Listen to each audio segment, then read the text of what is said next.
que o Jogo do Bicho é um ator antigo aqui no Rio. O primeiro, né? A série da Globo lá mostra desde o início dos anos 50, né? Como organização criminosa, eles são um dos primeiros. Eu, na verdade, eu diria que a primeira organização criminosa está na política de alguma forma, né? Porque desde a proclamação da República a gente tem no nosso país políticos corruptos trabalhando para a manutenção do seu poder. Então, para mim, a primeira organização criminosa está dentro das casas legislativas do Brasil. Mas, na sequência, o Jogo do Bicho, porque o Jogo do Bicho é muito antigo. E ele começa ali em 1890 com o Barão de Drummond, né? E com o objetivo de financiar um zoológico. Não era, não sei o que, toda essa máfia e tal. Era só, vamos financiar o zoológico para a gente atrair investimento, atrair pessoas para morar aqui no bairro de Vila Isabel. E, aos poucos, a coisa vai mudando de figura. E no momento em que o jogo se torna criminalizado, e aí tem algumas discussões, né? Se foi por uma questão moral, se foi... Alguns dizem que era porque era o divertimento do pobre, fica essa discussão, mas o fato é que quando aquilo é criminalizado, mas continua tendo aceitação social, ele serve de pano de fundo para uma série de outras atividades criminosas. Porque o grande problema é quando você tem uma coisa que é criminalizada, mas ela tem aceitação social, fica difícil de você combater. E ela serve de brecha para muita coisa. Porque, por exemplo, você não vai criticar e chamar de criminoso um camelô que vende camisa pirata. Mas é crime. Você não vai criticar um professor de educação física que vende bomba numa academia. Você conhece o cara e você pode até não consumir aquele produto. E óbvio que, olha pra mim, eu não consumo bomba, né? Isso fica muito nítido. Mas assim, você não vai tratar aquele cara como a escória da sociedade da mesma forma que você trata um traficante, da mesma forma que você trata um ladrão. E aí, quando você pega, quem é a vítima do Jogo do Bicho? É um velhinho que vai ali fazer a aposta dele todo dia.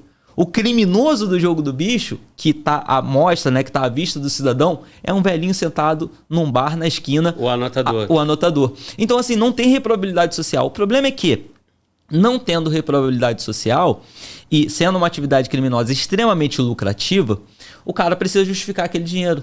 E o cara também tem a oportunidade de expandir os seus negócios. Bom, ele não paga imposto, ele não gasta com nada. E diferentemente do que é o tráfico é muito caro para você fazer. Porque o tráfico você precisa comprar droga para poder vender.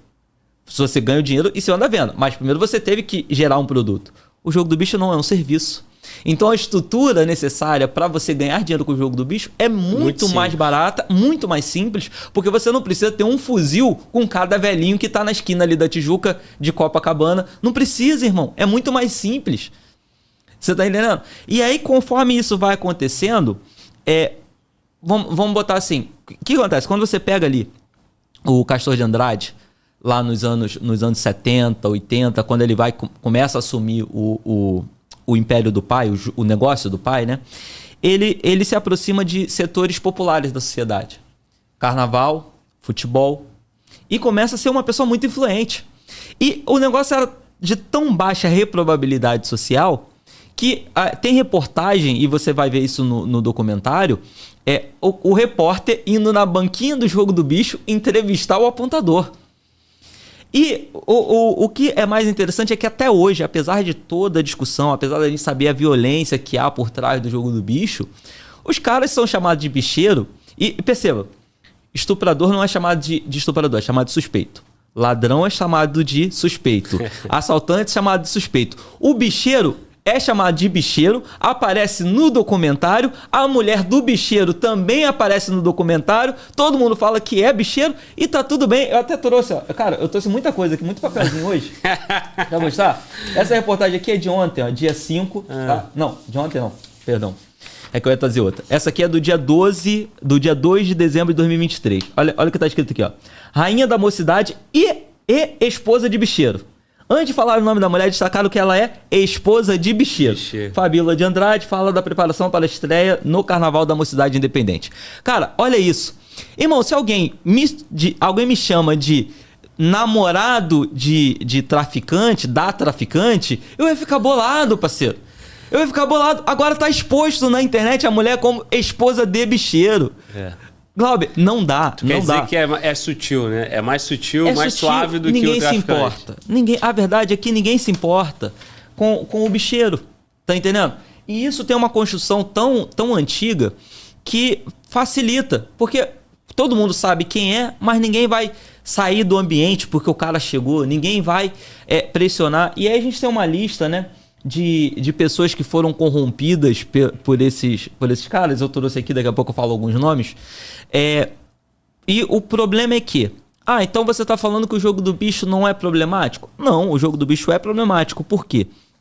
Como é ilegal, a disputa pelos pontos gerou diversas chacinas, principalmente nos anos 60, 70, inclusive na Bahia. Você tem o Castor de Andrade disputando pontos de jogo do bicho na Bahia nos anos 70, 80 e dezenas de pessoas mortas por conta disso.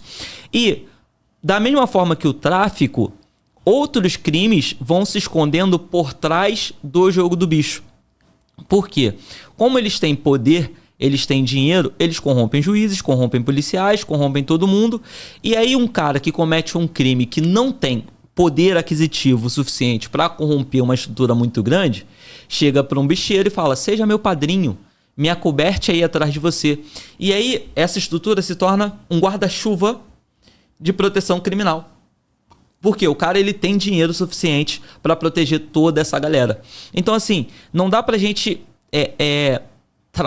falar assim, não, então o bicho deixa rolar solto que não vai fazer mal. Não, cara, vai fazer mal. Só que a gente tem que pensar o porquê que chegou nesse ponto. Como é que as coisas fluíram para isso? E aí o nego fala assim, legaliza, né? Tudo resulta em quê? Vamos legalizar. Ok, existe o PL, deixa eu pegar aqui para minhas anotações, o PL 2234 de 2022, tá?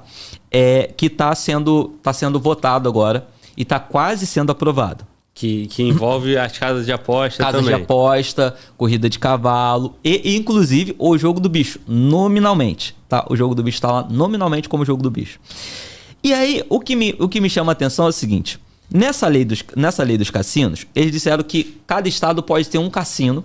A exceção ficou para São Paulo, que pode ter 3 por causa do tamanho da população, e o Rio de Janeiro e Minas Gerais, que podem ter 2. Beleza? Só que quando você pensa assim, quem é que vai ser dono disso?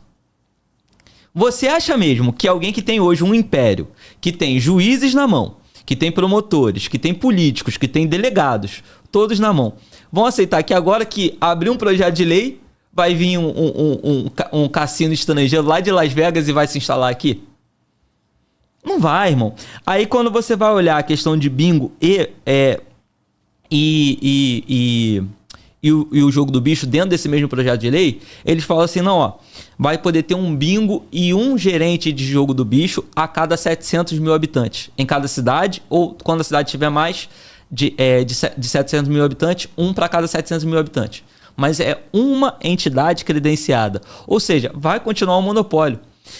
Minha interpretação, os bicheiros escreveram a lei, entregaram na mão de alguns deputados, e normalmente não estou dizendo que é na mão do autor do projeto, tá? Até porque o projeto que está sendo votado é um substitutivo, não é idêntico ao original, então a proposta original chegou de um jeito e o que está sendo votado hoje é em outro, porque daqui a pouco o nego vai dizer assim, você está chamando o autor da lei de estar fechado com o jogo do bicho? Não, embora assim, na outra vez que eu falei da questão do brasão, né? Mas aí já descobriram, calma, a gente volta lá, uma coisa de cada vez, eu tô descobrindo que eu tenho TDAH, cara. Eu não estou diagnosticado ainda, mas eu cheguei a essa conclusão que eu tenho TDAH. Vamos lá.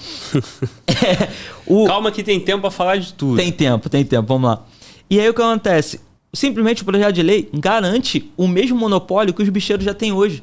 Só que agora com a garantia deles não terem mais estresse. E aí o que acontece? Não vai ter mais guerra, não vai ter mais matança e os caras vão poder ficar livres. Aí, o que eu penso? Miquel, são as conspirações da minha cabeça.